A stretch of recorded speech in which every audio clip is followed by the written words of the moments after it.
Well, sport has been my life, and of course now my brother's life too. But when my father was in the army and one of the top riders India, equestrian riders India ever produced, and also he commanded the 52nd Mounted Regiment, with a very prestigious, cavalry regiment, and loved horses. And so we'd grown around that, and we'd grown in that environment.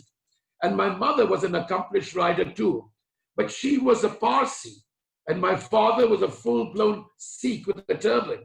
And when they met in Kashmir, coincidentally, my father fell in love with her. And in those days, in those good old days of the 50s, they would think that a Sikh was a dacoit. And the Parsis would actually cross the road when they saw a Sikh coming. So she did tell him to remove the furs and feathers so that at least the family would accept to see him, forget anything else. But I think that really blossomed into, I mean, my mother was very, she was an accomplished singer, she was an editor and a good writer. But I think that I think Cupid, as I said in my work, Cupid probably shot his arrow while they were riding together or what, because for that kind of union to take place in those good old days was tough. And we always lived around, because of being in the army, we always lived around clubs, normal clubs, what we call sporting clubs or entertainment clubs. So we had access to sporting facilities, tennis, squash, riding, whatever you wanted all our lives. And my brother is 7.5 years younger to me.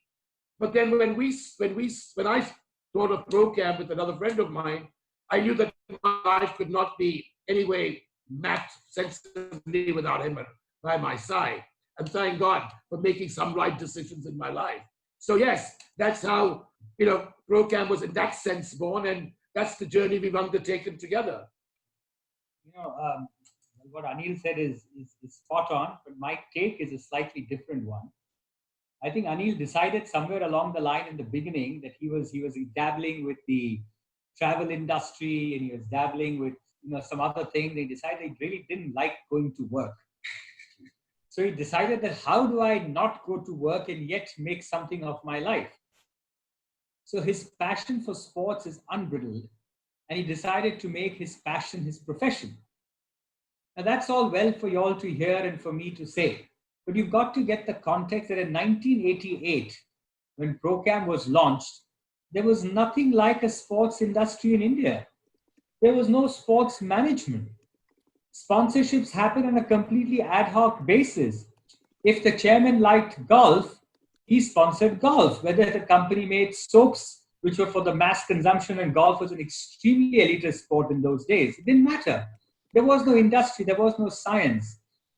And yet Anil, and with me along with him, we started Procam International, a full-fledged sports management company. So it's very important to realize that 32 years ago when we started, there was no organized template or no organized paradigm called sports management in India. And to endorse that point, I remember his father-in-law, Anil was making this passionate thing about how he's going to go out there and build a sports management company. And on the back of that, God willing, there'll be an industry that starts because none existed.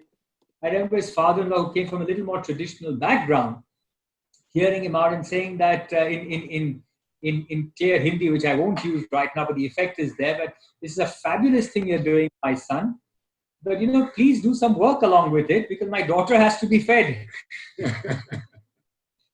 So yes, and the journey of Procam is actually the journey of sports management in India in many ways. Actually was born out of professional camps, tennis camps. So the gentleman who started, Enrico Pepe, who started Procam with me, was India's #1 tennis player at that time. And I used to play the circuit too, and he sort of insisted that we get some work going with it. And we started off with doing a professional tennis camp, and then we actually moved into hosting a professional tennis tournament, which was like it was before the nationals, and the nationals in India had a prize money of literally $15,000. That's it. And everybody, and I'm talking about the good old days when Sashi Menon and and Anand Amritraj and Vijay Amritraj and Royappa and all these names. And the nationals was nothing more than $15,000. And people would come in by train, stay with friends and play. So we thought, that Vivek and me thought that it would be great to take this, make sure it, because to me, it ain't sport if it ain't live. If it ain't live, it ain't sport. That's how I look at life in terms of sport. So to me, we thought that, hey, why don't we get television? We had only one channel in the country called Doordarshan. Not even Doordarshan broken up into different channels like Doordarshan Sport, etc., etc. We had only one national channel. But we were lucky to put our point across, and we were lucky to get the Director General to agree and telecast the event. We ensured they stayed in 5-star hotels. We gave them airline tickets. The prize money was close to about 10 lakhs would be what? Close to about 100, I don't know. Yes. 15 rupees a dollar. 15 rupees. So we made it into close to 10 lakhs, which would be at that time how many dollars? About 100?